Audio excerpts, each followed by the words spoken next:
majirani, ila Kim Kardashian kuna namna kama vile anatuzoea. So kupitia kampuni yake ya Skims amezindua the ultimate bush chupi aina ya micro thong ambazo zina nywele bandia. Hizi chupi zina gharama ya kuanzia 78,000 mpaka 80,000 za Kitanzania. When I saw this, nilienda kwenye kalenda yangu kuhakikisha jamani, hii sio siku ya wajinga duniani. Jirani hapo vipi? Maana nilikuwa na maswali mengi. Miongoni mwa maswali ambayo nilikuwa nayo kichwani ni kwamba who asked for this? Nani anahitaji hizi chupi? Swali langu la pili ni kama hizi panti zina nywele hapo mbele, unazivaa ili ziwe ndani ya nguo au ili zionekane like ni za kuvalia nguo gani?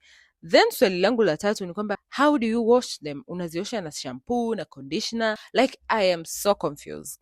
Ila nikaja na conclusion kwamba kwenye PR side it's a smart way to bring people kwenye tovuti yake, have them laughing, then ending up buying the actual cute stuffs ambazo zipo na wanazihitaji. It's a genius e-commerce kwa timu yake, lakini haya majirani, tukutane kwenye comment section, niambie unaipa a big yes or a big no. What are your thoughts? Is this madness? Bye.